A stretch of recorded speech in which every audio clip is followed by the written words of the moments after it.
vechi ndaifamba munerima ndisingatongozi vechi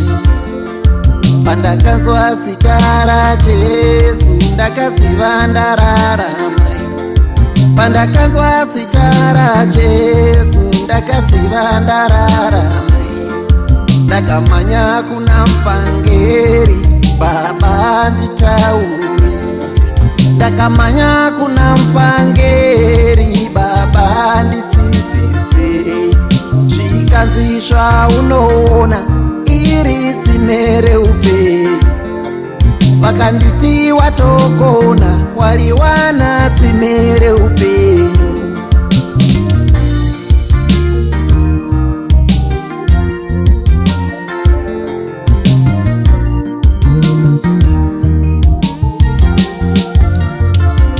ndoda tsime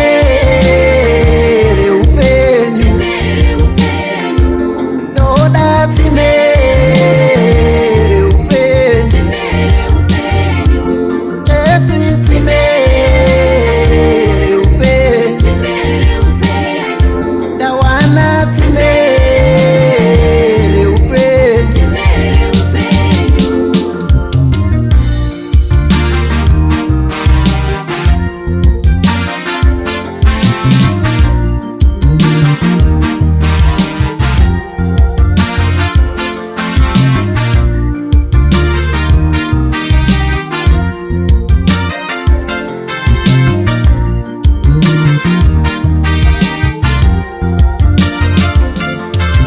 upenyu wakunesa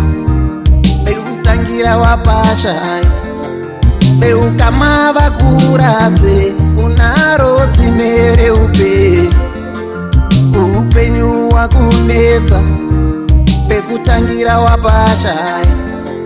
beukama vakurase unaro tsime reupenyu uya kutsime mudikani naro tsime reupenyu ndiJesu tsime reupenyu badikani wendariwo ndiJesu tsime reupenyu hama dzangu wendariwo ndiJesu tsime reupenyu vanotenda unopona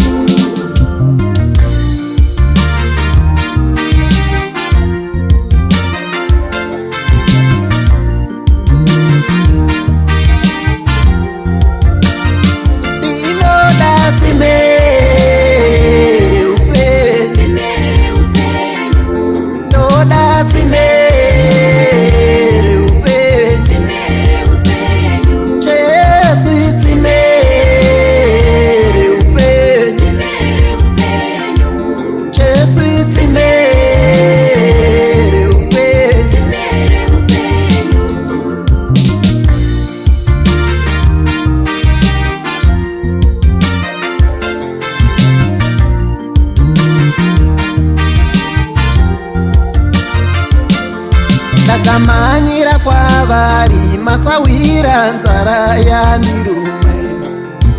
upenyu wandinesa pamangu musina chokubata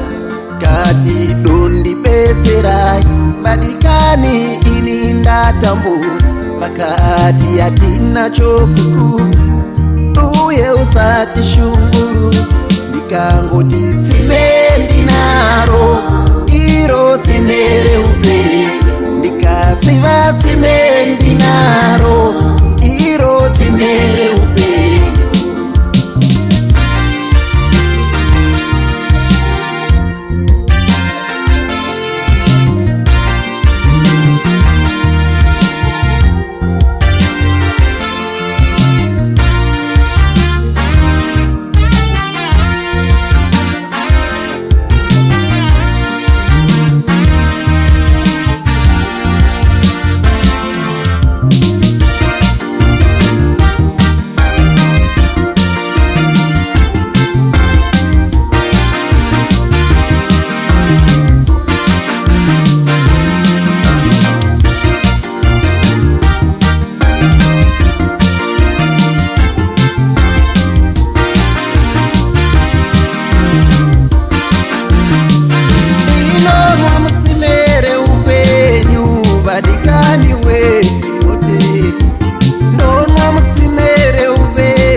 vanonwa mutsimere upenyu vanopona we amasango ikangoti tsime ndinaro